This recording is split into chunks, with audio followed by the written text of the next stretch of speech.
Olá, pessoal! Na aula de hoje a gente vai falar sobre avaliação de modelos preditivos. No vídeo anterior, nós falamos sobre alguns tipos de aprendizados, certo? E, principalmente falamos do aprendizado supervisionado, que é aquele em que nós temos a variável resposta. E dependendo do tipo de variável resposta, a gente pode ter um modelo de regressão ou um modelo de classificação. Então, na aula de hoje, nós vamos falar de alguns tópicos importantes para que a gente possa ter essa avaliação dos modelos, sendo eles do tipo de classificação ou do tipo regressão. Então, nós vamos falar sobre a amostragem dos dados, sobre ajuste dos parâmetros, ou também chamado de hiperparâmetros. Quais medidas de desempenho a gente pode utilizar para avaliar os modelos de regressão e classificação? E quando a gente desenvolve mais de um modelo, como comparar o desempenho desses modelos? Bom, então para começar nós vamos falar sobre a amostragem. A amostragem do nosso conjunto de dados é uma etapa importante durante o desenvolvimento dos nossos modelos preditivos. Isso porque a gente precisa dividir os dados em dois grupos. Os dados destinados ao treinamento do modelo e os dados destinados à testagem, à avaliação do modelo. E por que a gente não pode utilizar o mesmo conjunto de dados para essas duas etapas? Porque se a gente fornece o mesmo conjunto de treinamento para avaliação, a gente vai acabar gerando estimativas otimistas. Assim como eu fiz aquela analogia do aluno estudando para a prova como um treinamento de um modelo preditivo, a gente pode raciocinar da mesma forma para essa situação da amostragem. Imagine que eu desse para um aluno uma lista de exercícios. Ele ia utilizar aquela lista de exercícios para aprender um determinado conteúdo, ia resolver os exercícios e ia assimilar tudo aquilo. Se no dia da prova eu fornecesse a mesma lista de exercício, contendo as mesmas questões, é muito provável que o aluno vá muito melhor na prova do que se fosse uma prova montada com questões contendo assuntos do tópico estudado, mas elaboradas de forma diferente. Então, essa é a ideia, se a gente fornecer o mesmo conjunto de treinamento para avaliar o nosso modelo desenvolvido. Então, por isso a gente precisa ter em mente o seguinte: conjunto de treinamento, ele vai ser utilizado apenas para indução e ajuste do modelo. Ou seja, o conjunto de treinamento vai ser utilizado nas etapas prévias à utilização do modelo. É justamente na etapa de construção do nosso modelo. Já o conjunto de teste, por simular a apresentação de novas observações, ele vai ser utilizado apenas na etapa de avaliação. O conjunto de teste vai servir exatamente para isso, para que eu possa avaliar a capacidade de generalização do meu modelo a outros dados que não foram vistos previamente, ok? Então, é importante que o nosso conjunto de treinamento e o nosso conjunto de teste sejam conjuntos disjuntos, ou seja, que não exista elementos comuns aos dois, ok? Bom, e aí existem diferentes formas de amostragem, diferentes formas da gente gerar esses conjuntos de treinamento e de teste. O primeiro método que a gente vai ver, que é o método mais comum, é o método Rodout. Esse método consiste em basicamente a gente dividir em dois conjuntos disjuntos a partir do nosso conjunto original. Então, a maior parte do meu conjunto original eu destino para treinamento e uma parte menor eu destino para teste. A ideia é que com um conjunto maior de treinamento, o nosso modelo, o nosso algoritmo, ele esteja aprendendo com mais informações, ok? Então, a gente vai fazer essa divisão de maneira aleatória. Isso é bem importante frisar, ok? De maneira que, em uma regra geral, a gente utiliza 2/3 para o treinamento e 1/3 para o teste. Mas é muito comum a gente também ver, né, divisões do tipo 70% para treinamento, 30% para teste, ou 80% para treinamento, 20% para teste. Mas o que é importante destacar é que o conjunto de treinamento recebe a maior quantidade dos dados, ok? Eu utilizo o método Rollout quando eu tenho uma grande quantidade de dados.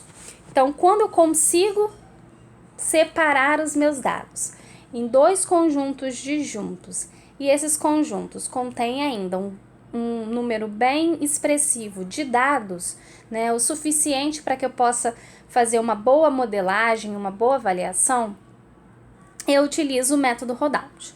Como vantagens, a gente pode falar que os dados são totalmente independentes, já que são conjuntos mutuamente exclusivos, e só precisa ser executado uma vez, portanto tem custos computacionais mais baixos.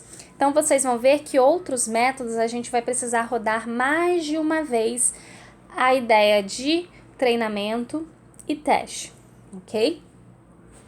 Mas como desvantagem, a gente tem o fato da avaliação de desempenho estar sujeita, né, a maior variância, ok? Então, como o meu conjunto ele é treinado em cima de um único subconjunto e é testado em cima de um único subconjunto, eu estou sujeito a obter uma maior variância.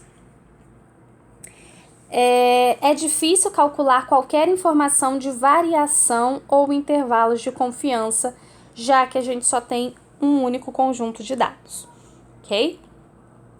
Então, assim como tudo na vida, a gente tem vantagens e desvantagens. Bom, outra estratégia utilizada é a validação cruzada K-fold. A validação cruzada, ela é muito utilizada na etapa de ajuste de parâmetros que vocês vão ver mais à frente nessa aula. Mas vamos imaginar o seguinte: às vezes a gente não tem um conjunto de dados suficientemente grande para que a gente possa aplicar um método Rollout. Ou seja, eu não tenho um número suficiente de observações para poder dividir o meu conjunto em treinamento e em teste. Se eu fizesse essa divisão, por exemplo, 70% para treinamento e 30% para teste, o meu conjunto de treinamento ia ficar pequeno e isso ia dificultar durante, né, a minha etapa de construção do modelo. Então, para isso, uma das estratégias adotadas é a validação cruzada K-fold. Esse K, ele representa o número de divisões que a gente vai fazer no nosso conjunto de dados original, tá? Então, vamos imaginar que a gente tenha um K igual a 10. Então, a gente vai dividir o nosso conjunto de dados original em 10 partes iguais ou aproximadamente iguais, ok? Então, a gente vai ter 10 folds. Para cada fold, eu vou utilizar 9 partes para treinamento e uma parte para teste. Então, supondo o K igual a 10, eu vou ter 10 folds.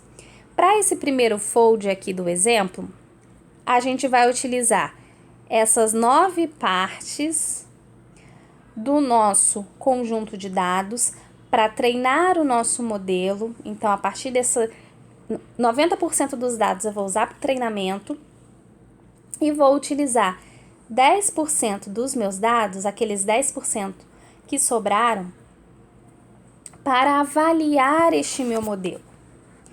Quando eu for para o segundo fold, o que vai acontecer? Aquele subconjunto que eu usei para teste, agora vai fazer parte do treinamento e eu vou separar um outro subconjunto para teste, outros 10% para teste. Então, eu vou gerar um outro modelo, também contendo 90% dos dados, e vou avaliar com outros 10% dos dados. E isso eu vou repetir 10 vezes. Então, ao final, eu vou ter 10 modelos e 10 avaliações, certo? Então, essa é a ideia principal da validação cruzada K-fold. Então, o que a gente percebe? Ao dividir os dados, né, em K partes, vocês podem perceber que para cada rodada, o conjunto de treinamento, tá? Desse exemplo aqui, o conjunto de treinamento, ele é disjunto do conjunto de teste. Então, em cada rodada, eu tenho essa separação, tá? Eu tenho conjuntos mutuamente exclusivos, ok? Quando a gente vai fazer essa divisão em K partes, normalmente, os nossos dados, eles são estratificados previamente. Principalmente quando a gente tem um problema de classificação, ok? Então, vamos imaginar, né, num problema de classificação binária. Então, quando eu tenho o quê? Duas classes na minha variável resposta, vamos supor que neste meu conjunto de dados original, eu tenha 50% da classe A e 50% da classe B. Então, ao estratificar esses meus dados em K partes iguais ou aproximadamente iguais, eu vou procurar manter essa proporção de 50% da classe A e de 50% da classe B, ok? Então, o ideal é organizar os dados de modo que em cada subconjunto, cada classe inclui cerca de metade das instâncias para esse nosso problema. Se eu tivesse 30% da classe A e 70% da classe B, eu vou manter essa proporção em cada subconjunto, ok? Então, como eu falei para vocês, a gente vai gerar K modelos e, consequentemente, K avaliações. O resultado final da avaliação vai ser dado pela média dos erros de cada rodada. Então, eu vou somar aquele meu erro, ou dependendo se eu estou utilizando uma medida para avaliar a acurácia, eu vou somar aquelas acurácias e dividir pelo número de rodadas, ok? Bom, com relação a vantagens, a gente, né, com a validação cruzada, essa estratégia ela está propensa a uma menor variação, porque vai usar todo o conjunto de treinamento. Então, de certa forma, quando eu construí os meus modelos, eu utilizei todos os dados do conjunto original, tá? Então, o algoritmo ele foi treinado com todos os dados. Então, isso gera uma menor variação. Mas como desvantagem, a gente vai ter maiores custos computacionais, certo? Porque eu vou ter que treinar o meu modelo K vezes. E mais uma rodada em que eu vou gerar um modelo final. Então, uma coisa que é importante a gente falar, que muitas das vezes, tá, antes de entrar aqui na validação cruzada Live-on-Out, é que a gente faz a seguinte pergunta. Vamos imaginar que então que eu rodei 10 modelos. E aí eu pergunto para vocês, então, qual modelo eu vou utilizar na prática, se eu quero um único modelo? Aí vocês poderiam pensar no seguinte, nós vamos utilizar aquele modelo que teve o melhor desempenho. Não está correto, tá? O modelo que a gente vai utilizar na prática é o modelo gerado com todo o conjunto de dados, ok? A gente gera ao final um modelo com todo o conjunto de dados. A validação cruzada, ela foi utilizada para avaliação, tá? Para permitir essa avaliação sem ter que utilizar um mesmo conjunto de observações para testar o modelo, ok? Então, gerei os meus 10 modelos, as 10 avaliações, calculei a média. Esse resultado vai me dar uma ideia do desempenho daquele algoritmo para aquele conjunto de dados. Mas o modelo final ele vai ser gerado com todo o conjunto de dados. Uma outra, abordagem de validação cruzada é a Live One Out. Ela é muito parecida com a K-fold, só que a diferença é que o K agora é simplesmente o número de instâncias, o número de observações que eu tenho no meu conjunto de dados. Então, qual vai ser a ideia aqui? Vamos imaginar que eu tenho um conjunto de dados contendo 1000 observações. Então, eu vou gerar 1000 modelos, ok? Então, eu vou ter 1000 rodadas. 999 observações vão ser usadas para treinamento e uma eu vou testar. Então, após rodar as 1000 rodadas, eu vou ter o quê? Todas as minhas observações classificadas, ou melhor dizendo, rotuladas, já que pode ser um problema de regressão ou de classificação. Então, em cada interação, quase todos os dados, com exceção de uma única observação, são usados para treinamento e o modelo é testado nessa única observação. Quando que eu utilizo esse tipo de validação cruzada? Quando os meus dados disponíveis são muito raros. Então, às vezes, eu tenho um conjunto de dados muito pequeno. Então, dividir em conjunto, em treinamento e teste pelo método Rodout, fora de cogitação. Validação cruzada K-fold, por mais que tente amenizar esse problema da quantidade de dados, ainda seria complicado devido ao reduzido número. Então, a gente usa a validação cruzada Live One Out, ok? O desempenho, ele vai ser dado pela soma dos desempenhos verificados para cada exemplo de teste individual. Ou, se for um problema de classificação, a gente gera, então, uma matriz de confusão ao final para avaliar o desempenho geral daquele algoritmo para aquele tipo de problema. Então, só para vocês verem aqui a representação, a gente vai dividir o nosso conjunto de dados em K partes, sendo que K agora é igual ao número de observações. Então, eu treino com K menos 1 dados e com aquele 1 eu avalio. E faço isso K vezes, lembrando que K é igual ao nosso N, ao nosso tamanho amostral. Vantagens: propenso a menos variação, porque usa todo o conjunto de treinamento. E como desvantagem, a estratificação ela não é possível, ok? Até porque a gente não tem como, por exemplo, no problema de classe, separar de maneira proporcional, uma vez que a gente só destina para teste uma observação.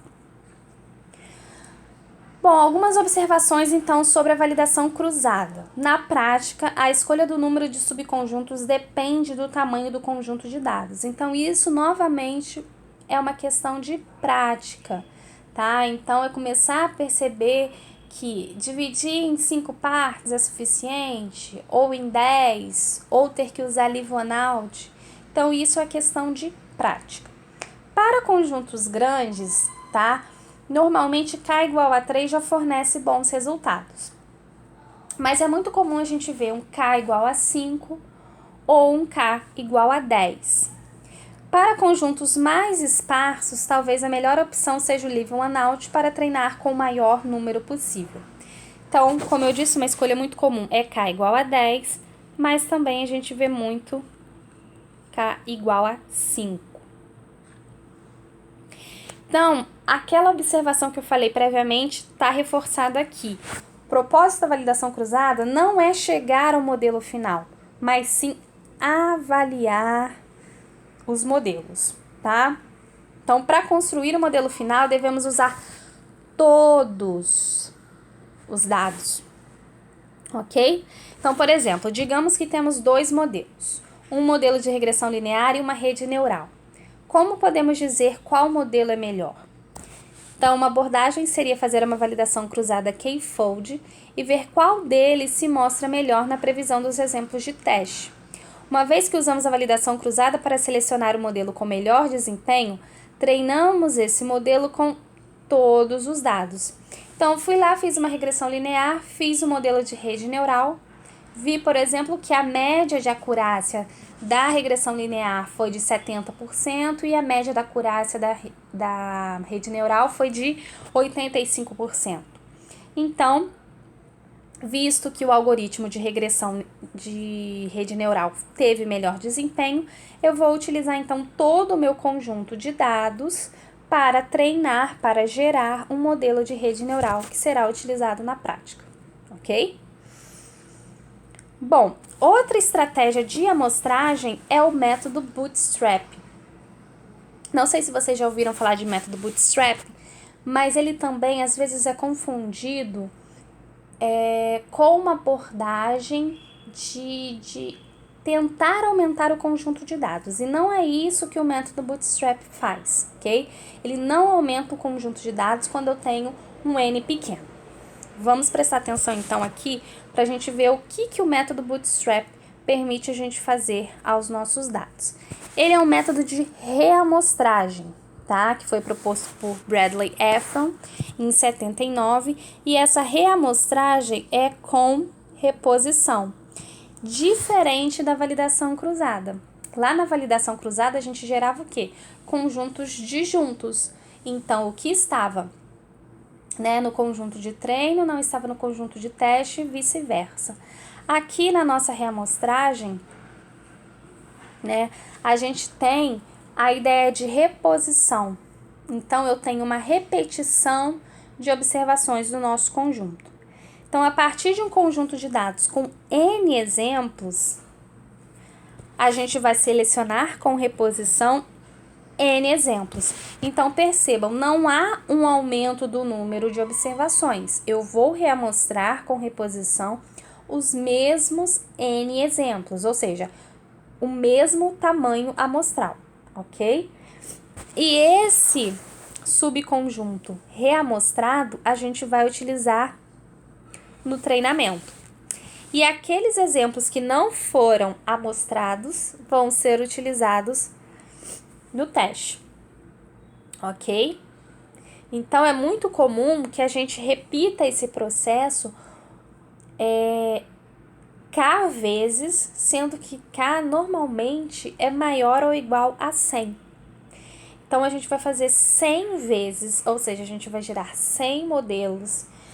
Para esses modelos, a gente vai avaliar 100 vezes, Cada modelo vai ser avaliado uma vez com conjunto de teste, então a gente vai ter 100 avaliações. E ao final, a gente vai ter uma média do desempenho desses modelos, ok?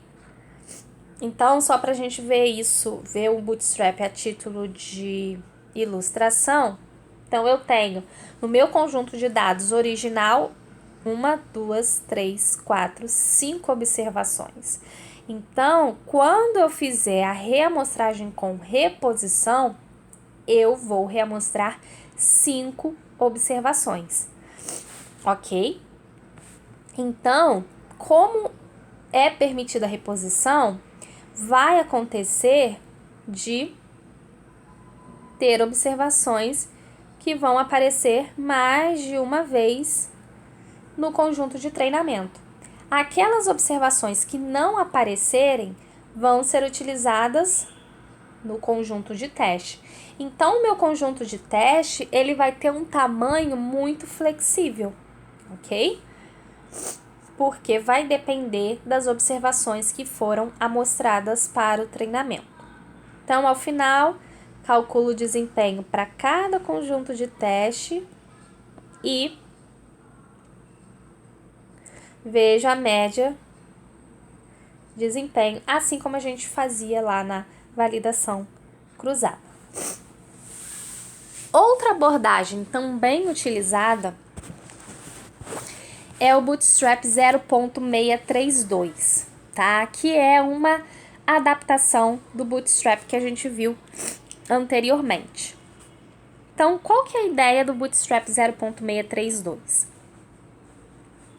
Vamos imaginar o seguinte: todas as observações do nosso conjunto de dados têm a mesma probabilidade de ser sorteado, ok? Então, consequentemente, se a probabilidade de ser escolhido, né, é 1 sobre n, ou seja, 1 sobre o tamanho amostral, como a gente sabe que a probabilidade, né, soma 1, o evento complementar a ser escolhido é não ser escolhido. Então, a probabilidade de não ser escolhido é 1 menos 1 sobre n. Então, a probabilidade, certo, de um exemplo terminar nos dados de teste é 1 menos 1 sobre n elevado a n, já que a gente faz o quê? Uma reamostragem n vezes, certo? E quando a gente tem um n grande, tá? Se a gente tem um n grande, essa probabilidade, esse 1 menos 1 sobre n elevado a n, ele é aproximadamente 1 sobre e, tá? E 1 sobre e dá aproximadamente também 0,368. Ou seja, a probabilidade, né, de um exemplo terminar no conjunto de teste é de aproximadamente 0,368. Então, se eu tenho essa probabilidade de terminar nos dados de teste, consequentemente, o meu conjunto de treinamento ele vai conter aproximadamente 63,2% dos exemplos, tá? Esse 63,2 vem do quê? 1 menos 0,368. Então, eu tenho 0,632, ok? Então, recapitulando. Um exemplo, ele tem a probabilidade de não ser selecionada para treino, ou seja, de ser selecionado, né, de ser destinado ao teste, de 1 menos 1 sobre n. Só que como eu faço uma reamostragem com reposição n vezes, tá? Essa minha probabilidade vai ser de aproximadamente 1 sobre e, que é aproximadamente 0,368. Então, de maneira aproximada, o conjunto de treinamento vai conter cerca de 63,2% dos exemplos, tá? Então, a taxa de erro, a gente diz, nesse caso, que é um estimador muito pessimista, tá? Por quê? Porque ele só vai usar 36,8% dos exemplos, enquanto que lá na validação cruzada, né, a gente garantiu o quê? Que todos os exemplos iam ser utilizados em algum momento. Aqui a gente, né, só usa em torno de 36,8% dos exemplos. Então, a solução proposta pelo Bootstrap 0,632, então, né, esse número vem justamente dessa probabilidade, né, dos dados estarem no conjunto de treinamento. A solução proposta é usar essa taxa de erro que foi obtida também no conjunto de treinamento, tá? Então, a minha avaliação final, ela vai ser ponderada pelas estimativas da taxa de erro do conjunto de treinamento e do conjunto de teste. Então, vamos imaginar que a gente vai rodar 100 vezes, ok? Então, eu vou fazer de maneira tradicional. 100 reamostragem com reposição para formar os meus conjuntos de treinamento e aquelas observações que não foram sorteadas vão compor o conjunto de teste, ok?